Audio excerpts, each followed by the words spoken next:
Amigos, buenos días, tardes o noches. Aquí estamos para darle continuidad a nuestro gran escritor Balzac. Y ahora pues viene su historia de amor. Muy interesante.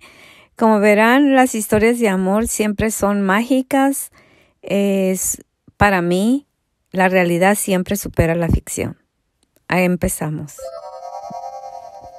El prohibido amor epistolar de Balzac y la admiradora con la que se casó solo unos meses antes de morir.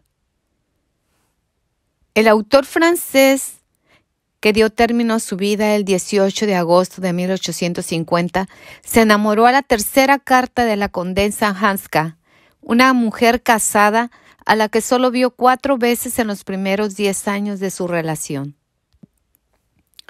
La condesa Hanska, llamada así por su matrimonio con el conde Hansky, 25 años mayor que ella, pertenecía a una familia noble polaca.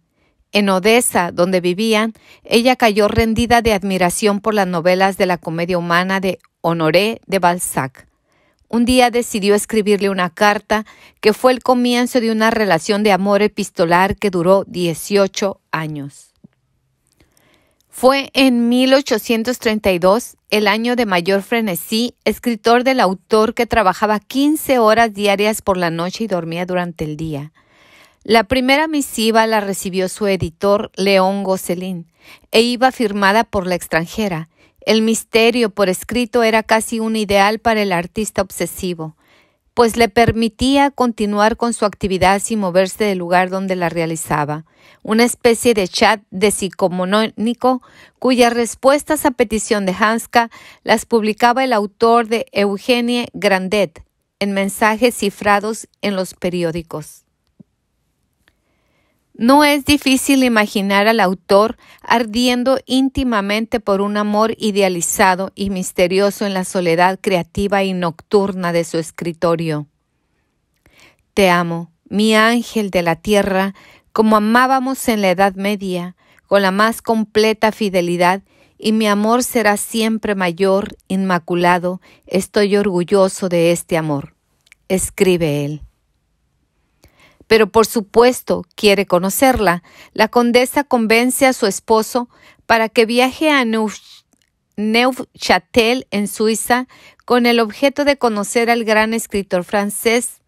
Balzac y la condesa solo se verán unas horas a solas, lo suficiente para que el escritor regrese a París perdidamente enamorado de la morenita gordita, como escribió.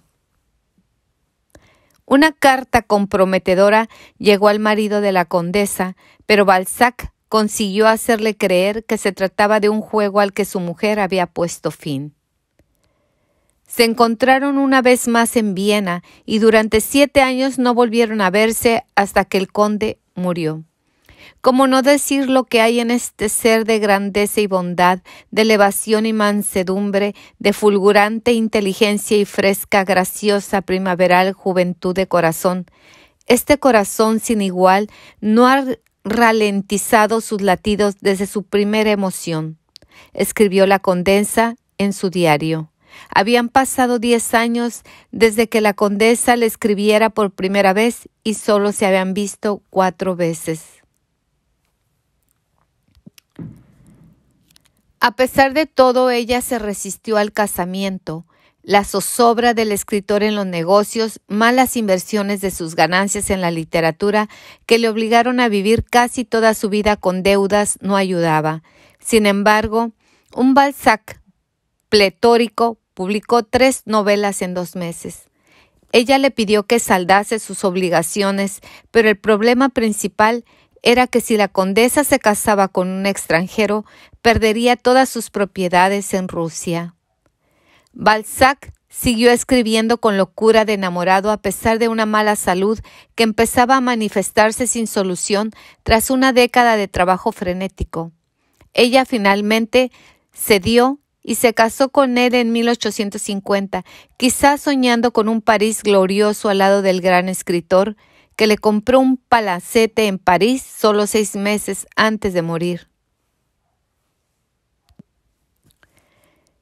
El último capítulo de Mirbeau. Pero el amor platónico del principio ya solo lo sentía Balzac en el final. Una historia que Octave Mirbeau, el novelista admirador y promotor de los impresionistas siempre políticamente incorrecto, quiso confirmar con la historia escandalosa que le contó el pintor Jean Gionox en el taller de la Auguste Rodin. Mientras Balzac agonizaba, su esposa se veía con su amante, el mismo Joyeux, en la habitación contigua. Iba a ser el último capítulo de la curiosa y al final agotada historia de amor y también parte de la novela LA 628-E8, que no llegó a publicarse a petición de Ana, la única hija sobreviviente de los 5 que tuvo la condesa con su anterior marido, que Mirbeau piadosamente concedió.